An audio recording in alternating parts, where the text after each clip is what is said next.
Welcome to Ticker Talk with hosts Max and Kate, podcasting from TreeTown in Ann Arbor, Michigan.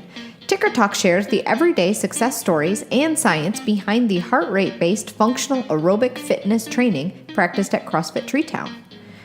Max and Kate explore the research, science, and practical experiences behind Ticker Training, a program developed by Max for just about everyone, your grandma, your cousin who runs marathons, and you. In this series, we'll explore what exactly heart rate-based functional aerobic fitness is, how what you eat affects how you move and how you feel, what tools to use in tracking progress, and how to fit training into your everyday life. Join us and learn something new to make a healthier you. Pace yourself.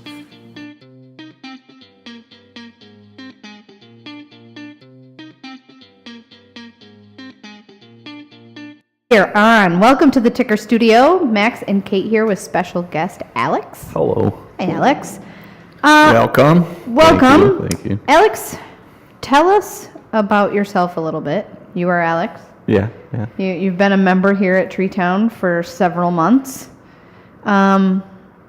Fitness is kind of what we center around here. Yeah. Why don't you give us a good idea of what you did for fitness before coming here? Well, in high school, even before high school, I was a swimmer. Okay. So I swam for 5 years, I think. Yeah, 5 years. And then I kind of stopped doing physical activity out of high school and into college. I kind of was hoping to swim in college, and then when that didn't happen, I just kind of took my freshman year of college as fun, and then... How dare you? Yeah, I know, right? Terrible. Got back home after freshman year of college and was 230 pounds and was not happy with it. So had to find I was trying to find something to do to stay active because I cannot do it by myself. And that's where you found CrossFit? Yep. I like having a coach. I like being told when I'm doing stuff right and wrong. And Cool. Fair.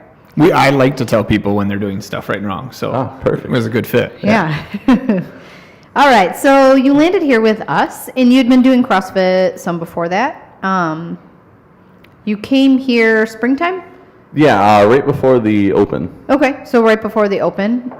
Had you done the Open or anything like that before? I did the Open the year before. Okay. I did 2017, 16 Open, one of them. All right.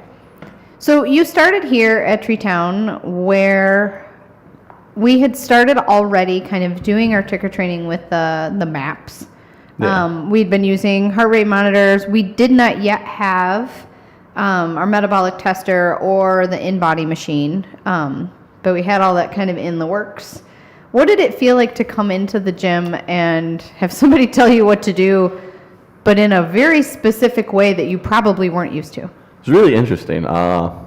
First day, I can remember the first class I came and dropped into. Andy was the coach, and it was just really interesting when when he told me to go grab a heart rate monitor, and I was like, oh what? For CrossFit? We're doing CrossFit, correct?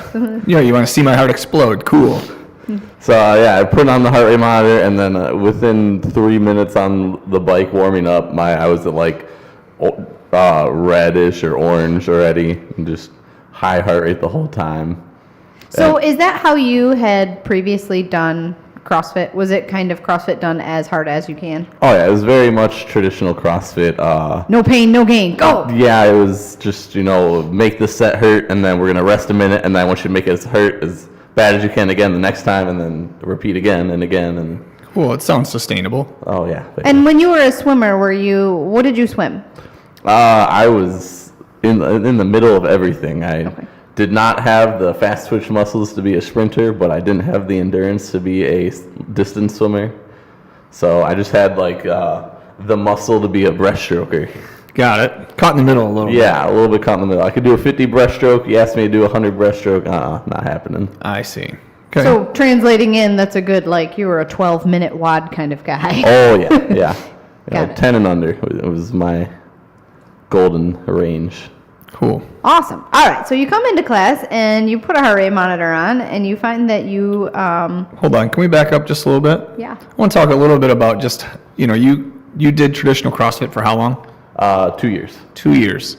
And in general, were you, I don't know what the word is. I don't want to say, I know when you showed up here, you had a sore shoulder, wrists that were bothering you consistently. Can you, was that a consistent thing that you were going in and out of during your time? So my trend over the past 3 years has been, over the school year, I'm not as consistently in the gym, and then in the summer, I'd hit it really hard and train really hard and get in the best shape I can over the summer. Got it. And the summer before joining, I was just riddled with injury. Every 3 weeks, something was wrong. Either my forearm was bothering me, and I couldn't. I was told not to just don't grab anything for a couple of weeks, or my shoulder would be bothering me, or something else would be bothering me, blow out my back or something. Got it. And how many hours a day were you training during that time? Hour and a half, 2 hours a day. Got it. Okay.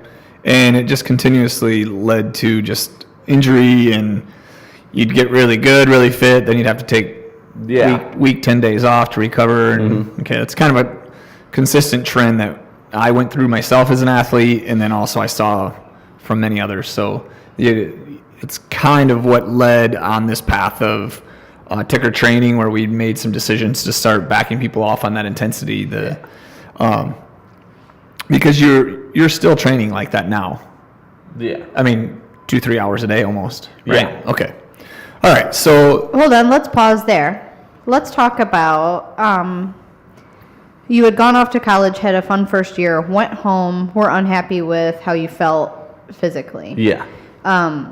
Then you decided to start CrossFit, start taking your health seriously. What did that do to? And you went back to college. Let's talk about college in general is a statement, right? Yeah. So how did it feel going back into college with a plan, and how did that change your life and what you?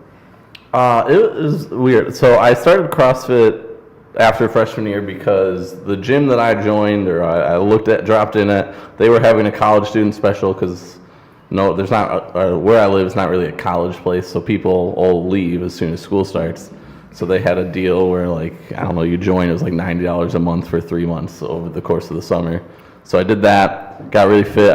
Got down to under 200 pounds again, and then went to school and I didn't want to spend the money on a gym in Ann Arbor because they're expensive. Mm-hmm. And then I tried to do it by myself, and after 2 months, I was like, nope, I'm not smart enough. I don't know the form well enough. I don't know how to program.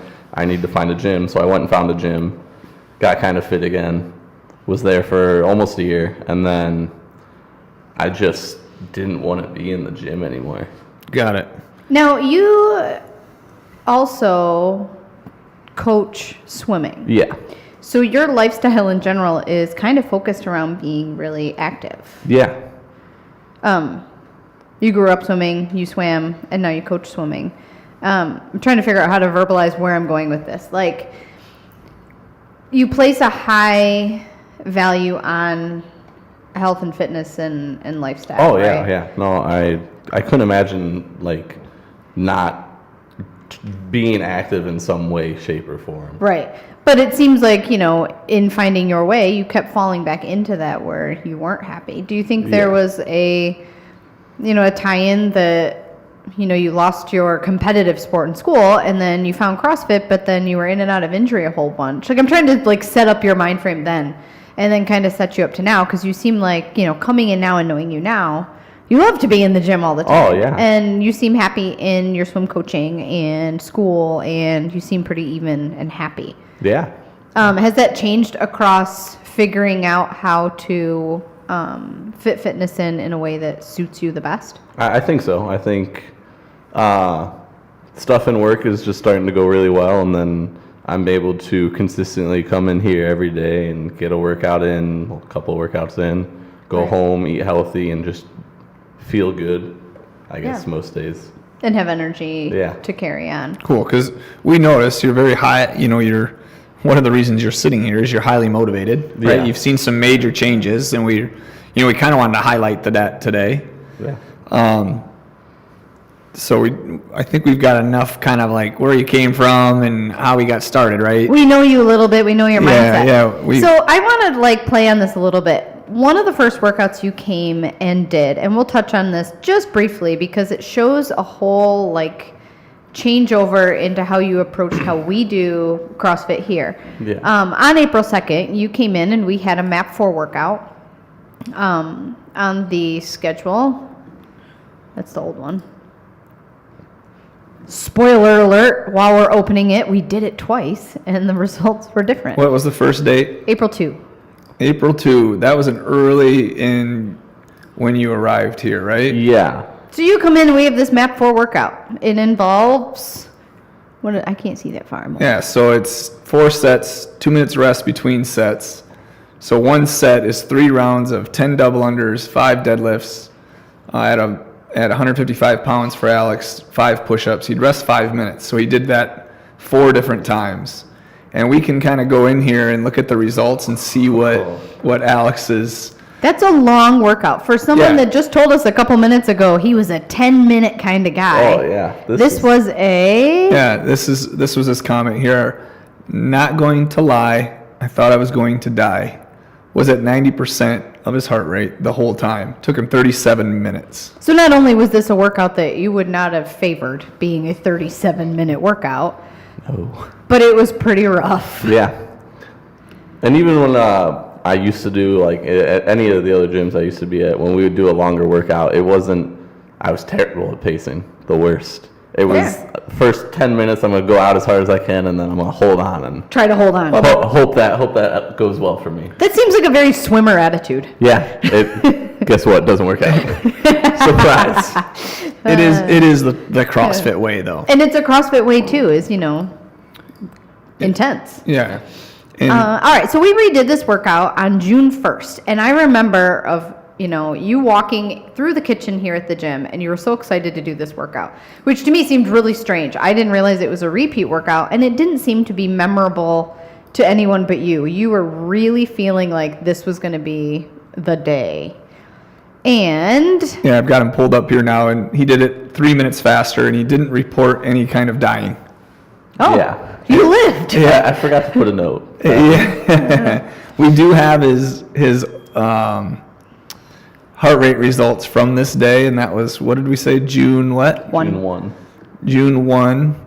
And you can see here from the test, or from the workout here, that his heart rate topped out at 170 at the end of the set, but he was recovering, and his average for this whole hour session here was 138 beats, max of 173, and that may or may not be 90%.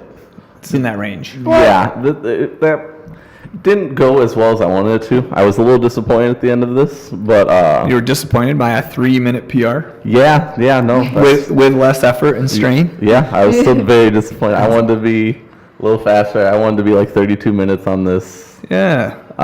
And hitting 173 was still not what I... Yeah, but still, you can see the progress. Yeah, there was a little progress there. And yeah, that's pretty awesome. So that was in June. That was a couple months in between there. I'm going to kind of step back a little bit. Right in there, starting in May, we started using the InBody and our metabolic analyzer, the Pinoe. And, sorry, call declined, interrupting. We did a baseline on you right here, May 3rd. If you want to bring up May 3rd Pinoe test on the computer screen, our InBody showed that, I'm just going to use one number, a couple numbers just for reference. Essentially, your percent body fat was 19.8 and your visceral fat level was level 10. Did we lose a camera? Are we camera down? It's okay. Good baselines. Essentially, you were where you were. Your weight at that time was 236. Once Max is done messing with the camera, well, you have to mouse over our Pinoe. Oh. Pinoe test shows... This is like awkward in the middle. It's all right. Okay. All right. What editing's for? All right, we're back. So we have this in-body, 236 pounds, 19.8% body fat, and visceral fat level 10. Now remember, visceral fat level, anything over 10 is cause for like us to be a little concerned, like we need to make some changes. And you were well on your way. This is a month after that April 2nd workout where you tried to die. And because it's the future, it is also a month before you had that much better result. Yeah, so on this first test here, you know, again, these tests are to monitor, to see how stressed, how much strain you're under. It's also to give us an insight of how well you utilize oxygen. Do you use fat as a fuel source? And you can just see here on this test that you're not utilizing nearly as much oxygen as you could be efficiently, right? And we left here with telling you to train at what? Under 150. Keep it under 150. Okay. And that was because this crossover point here on this test was about 154, I believe. Yeah, actually it was right at 150. So, and the reason being is if you were to go over 150, you'd be burning 100% sugar. And during this, you were trying to train at 180 minus your age, which was about 159. Is that correct? Yep. Prior to this test. So, when we made those suggestions, you then came back on your second test, right? Yep. And this was how many weeks later? So we have the next test being July. So we went from May to July. We had about 8 weeks in there. We did an in-body to start out with. Your weight was down to 222 from 236. Your percent body fat was down to 17 from 19.8. And your visceral fat level had dropped to a level 7 from a 10. So we saw some very positive changes within 8 weeks. And during that time, we had told you essentially to slow down, right? Based Yep. on this first test. What was that like coming to a new gym, wearing a heart rate monitor, feeling like you were going to die, like you had previously done CrossFit, to then coming in and, I mean, awesome, you trusted us. But to have to throw this trust when we're like, you're going to have to barely move and work through these motions. I kind of want to point out in there, you mentioned before that when you did the workout April 2nd, you didn't have consistent double unders. No. And then June 1st. I think I did all like double unders throughout the whole workout. So there's a difference when we did this baseline in the beginning of May and we started to slow you down. I mean, short of just slowing you down, what was your thought process on us crazy people? Well, I mean, I was sick of feeling like crap at workouts, or during workouts, after workouts, and you know that day or that first time we did that workout, Max came up to me and was like, "What are you eating? How are you sleeping?" And I was like, I guess I've never really thought about the outside gym factor, the stuff that affects what happens in the gym that goes on outside the gym. And That's awesome, Alex. I'm glad you kind of like pointed that out, because that's one of the major things that we've seen by putting heart rate monitors on and doing these metabolic tests. Just as coaches, it creates opportunity for us to have more conversations around, hey, what else is going on? Yeah. You know, because it gives us some insight into, are you stressed? Are you worn out? Just kind of gives us some more insight into, you know, what's going on.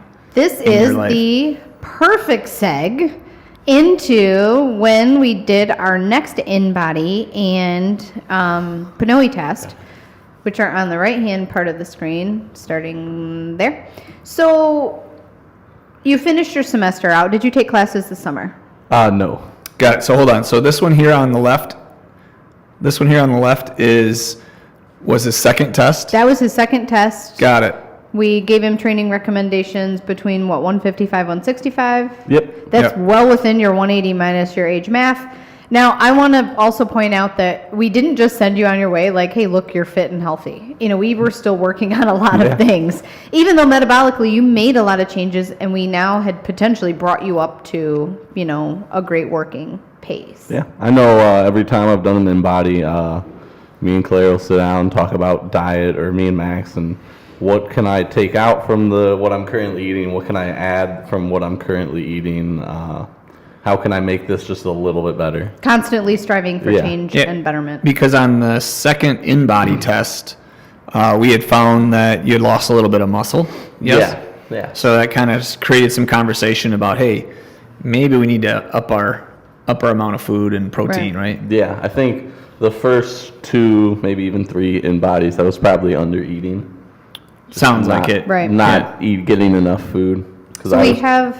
I could hold that now. Got it. So are we on to his third in-body and his third Pinoy? So over the summer, you were not taking classes, but your job, your outside life got really busy. Yeah, right around August, I was, at a swim meet for a week, and then I went home for a little bit, actually I didn't even go home. After I got home from the swim meet, I drove right to Wisconsin and did a family vacation, and there were like no CrossFit gyms out there. And then I went home for a week, and then it was just kind of all over the place and not consistently in the gym and not eating the way I wanted to. Got it. So we got you back in, and we're like, hey, we want to go forth, making sure we're doing these every 8-ish week check-ins. And so we did another Pinoy test and another in-body, and we noticed that not a lot had changed over the course of the summer. So we had this 8 weeks. Your weight, you had lost some weight. You're down to 217, but in terms of percent body fat and visceral fat level, they were the same. Put the mask on, we do the Pinoy test, and what do we see? Yeah, so if you kind of look at these top 2 graphs, you can see a little bit where even though, so he was starting to pull more oxygen, he is on his way to becoming a much more efficient athlete. Even though from the test at first glance he pulls a little bit of sugar, could have been the day or the weekend prior. Is that right? It was the weekend prior. I was. He texted me the previous night. It was Sunday night. Like, hey, let's do Pinoy tomorrow. And I was currently sitting at Wolverine Brewery having a beer with a bunch of coworkers, and was for some reason said, yeah, sure. It's a great idea. It was the beer that said yes. Well, so I still want to point out here, though, this line here, even though, he's pulling a little bit of sugar right from the start, this ability to utilize fat for a much longer period of time, and he's burning 10 calories of fat per minute, all the way up to right before he crossed over, which was at, 164 beats. That's higher intensity than on his first one, where he dropped off pretty much at, about the same, 158, right? So not a huge difference. So that's good. To me, this just shows how much of a process this is. That it is not all like every time you're coming through, you're going to have, unicorns and rainbows. That sometimes we have something that stays relatively the same, and we have to figure out how to go on from there. Yeah, and we have to take into account that he had a nice weekend, drank some beer. Right. You know what I mean? All of that factors in. So what did we tell you after that third test? What do we go for recommendations on training? You guys told me to slow down a little bit more, go back to a little bit of not necessarily staying under 150, but treating 150 more as my math, and then try to train more at that heart rate. Yeah, and then treat the 155 to 165 as like a little bit of extra beats in case we're doing double unders. If it goes up a little bit, but try and get back down to 150. Got it. So you did that, and another 2 months go by, more or less, and we did another test earlier this week. Yeah. And my favorite part of all of the things that happened this week is we told you to come in and do the in-body. Let's see where we're at. We're doing this every 6 to 8 weeks. And you came skipping out of the office. I was there for that. Yeah, and your weight's down to 216 pounds. Your visceral fat level is down to 5 from 10. It's awesome. From his first test. From his very first test. Your percent body fat is down to 13. Whoa. Awesome, Alex. Yeah. We are starting to go back up on muscle. On 9/18, the pounds of muscle mass on your body was 104, and now you're up to 108.5. So suddenly we're seeing all this stuff. You slowed yourself back down, focused on what in your training in those 6-8 weeks? Staying consistent, keeping my heart rate as close to MAF as possible, either going up and going down. The one thing I did, I guess, before this last test, or before this last like couple weeks, if it was like row at MAF, I was like, okay, I'm gonna row really, really low, so that when I get off, I don't have to worry about my heart rate as much. So I'd get down to like rowing at 135. And what would your pace be at on the rower? Like 218. Yeah. So not super slow. No, not still slow, good pace. But, cool. and now I started trying to, okay, if it says row at MAF, I'm going to try and row as close to MAF as I can get. Which is around, what did we tell you on that? I was rowing around. I was trying to stay at 150. Got it. I was just trying to do my actual rowing at 150, and then if it was in a wad or whatever, the next part, the pull-ups or whatever was after it, I would try and still keep that as close to MAF as possible. Cool. But that meant I was now rowing at like 210, 208. Awesome. And also, you went back to school. Yeah. So previous time you hit school, your schedule, your life changes, you add a whole bunch of strain and stress just from your life. Yeah. And this time it actually didn't look like it was affecting your physical body as much. In fact, it looks like you're getting healthier. So we do a PNOE test, and the last one was maybe skewed from stress, maybe, your summer coming back in, not training as much. Beer. Yeah, definitely beer. And I did this test, and I remember putting the mask on, and we started you out, and I thought the mask was broken. I kid you not. It was reading as the ratio number that I look at showed you were burning all fat, and it kept reading that. And you can see it in this test here that I've got pulled up. You can see the bigger this gap, the more oxygen is being utilized. And you were just calmly going through, and I looked I kept looking to make sure, like, are you dying yet? Are you dying yet? Like, we're getting up to, I have the sheet in front of me, we're getting up to 60, 63, 65 RPMs, and you're just cruising through. And you can see that on the test right there, where that, like, super calm, straight line all the way through until it got really hard. Sure. Yeah. Yeah, well, he did a lot of work this day, and you can see here he stays almost 100% fat as a fuel source all the way up to 160 beats, which is amazing. And that's one where we had given you these 155 to 165 parameters to work within, and you were working there, but the actual MAF, like where you have that split from before, wasn't quite where it is now. You were burning fat only as a fuel source all the way up to, is it 157? Before, you mean? No, right now. He is utilizing almost strictly fat. He pulls a little at 158, but very, very little. I would say even to 160, he is very, very efficient. 180 minus, you're going to be 22 in 4 days would be? That's math. 158. Pressure. Oh boy. Pressure is on. I was an engineering. Yeah. We won't tell.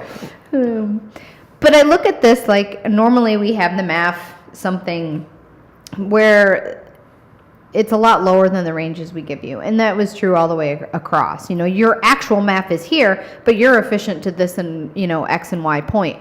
We are to the point now where your actual MAF is at 180 minus your age. And we gave you zones that go above and beyond that. Yeah. And Dr. Maffetone says when you are doing a really good job managing your stress and training at the right heart rate and not overdoing it, you actually can get your heart rate to be 180 minus your age plus 5 beats.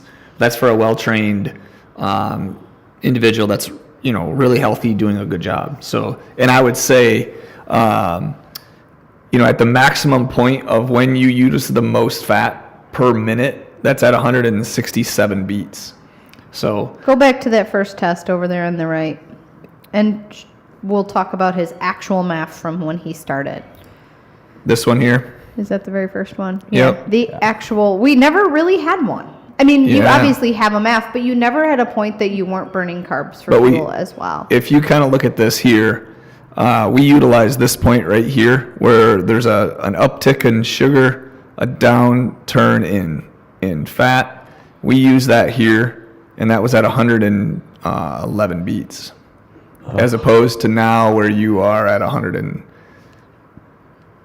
60 beats. So I have open, or I did, I don't know if you still have it open. I had open on SugarWOD. We had test week last week. We test relatively, I don't even know if we could say frequently or infrequently. It is what it is. We do pre-tests, we do post-tests. We've had a lot of benchmark tests that we've done. I didn't look at any of that data. However, we did strength barbell test week. And I know we had mentioned a couple minutes ago when we were talking about the process of losing body fat and getting that visceral fat number down and burning fat as a fuel source, and that you lost a bunch of weight, but you also still were working out every day. You were also lifting. How did test week go in terms of PRing barbell lifts? Really well. Really, really well this week. Previous tests test weeks that we've done, they didn't go as well. I think that was partly due to getting used to a new body weight and kind of a little bit of stress, but this week went really well. I went 7 for 7 on PRs this week. That's awesome. Wow. So can you give us a little insight? So I got your benchmark maxes here. So your back squat, you have a listed at 335. Do you know what that was before you came? It was 325, and Nice. It was like that for over a year. Okay, and your clean you have listed now at 275. Yep. What were you We didn't before you test- started here? We didn't test clean. Well, I mean, before I started here, I was at 255. Yeah. So and then Actually, no, I was at 245. Sorry, I didn't hit 250. got it. What about prior to coming here? You now have a deadlift of 405. Did you have that before coming here? Yeah, I said that before. Cool. Front squat, 300 pounds now. What was it? It was 265. That was a really fun one to watch. That's significant. Overhead squat, 225 now. That one's from before. Got it. We need to test that. Yeah, we do. Cool. What else is that? Your snatch is at 210 now. It was at 205 before. Cool. And then, Push press, 225. oh, that one, I never tested that. I was probably like 155 on Got push it. press. And your split jerk is now at 275.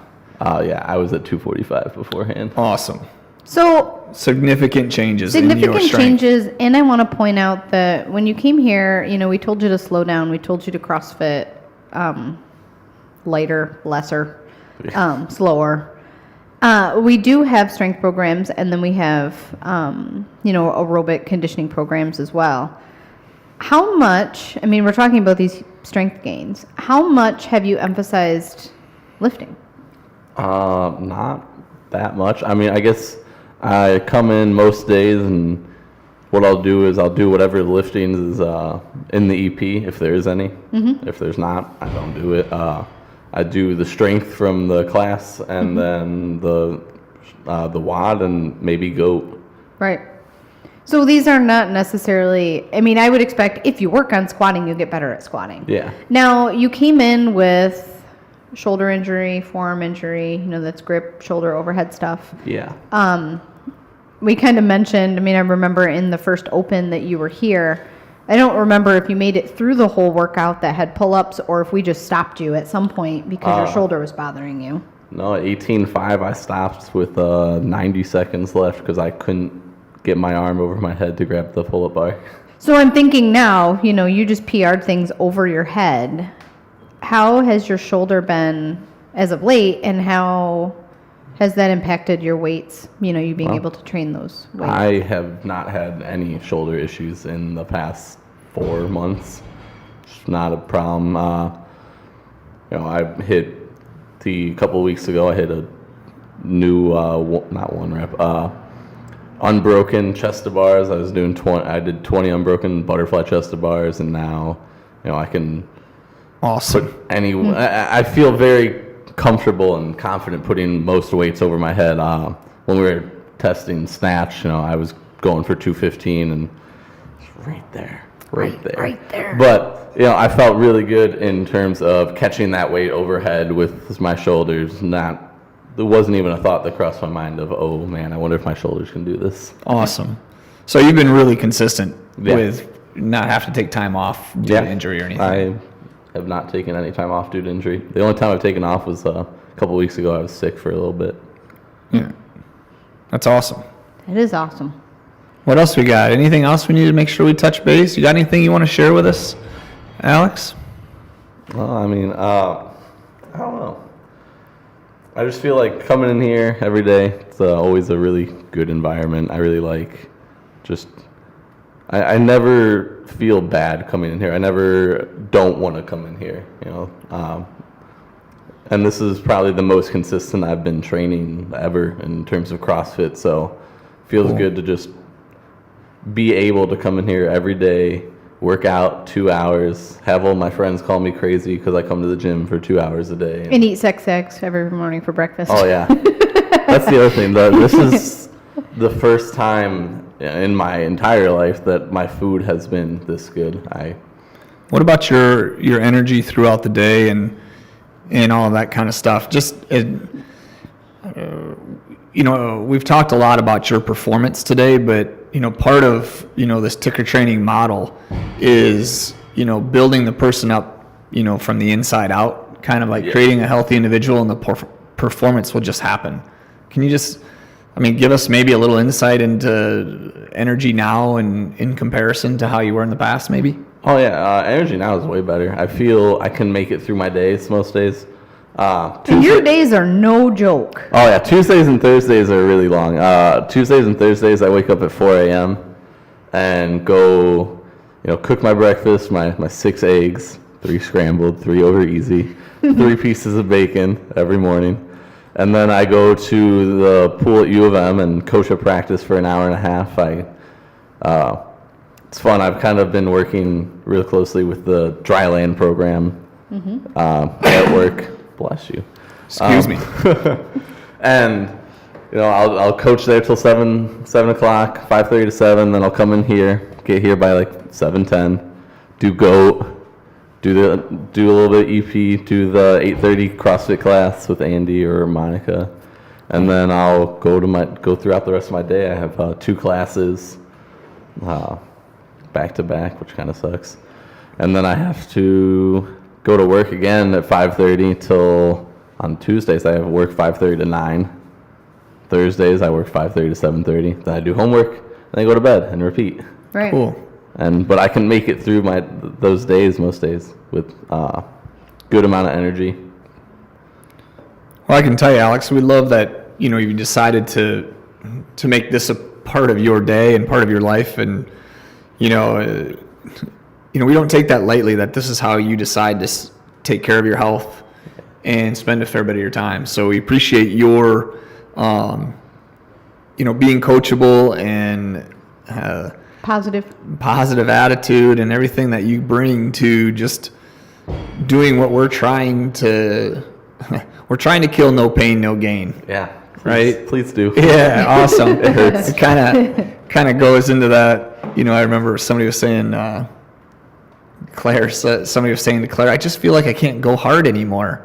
And Claire's point was like, well, good. Right. Why would you want to? Right. So thanks again, Alex, for doing this and letting us fumble through. We've got this new equipment, our new office set up, and new paint. We got to get some stuff on the walls. Thank you for having me in here. Yeah, keep up the good work. I guess, I really appreciate having a coach that actually talked to me about my food and kind of told me, like, hey, work on this. Cool. You need to. Awesome, Alex. Awesome. Well, thanks for being a part of it, and we look forward to the next follow-up on your stay test. tuned. Cool. More to come. Thank you. All right. See ya.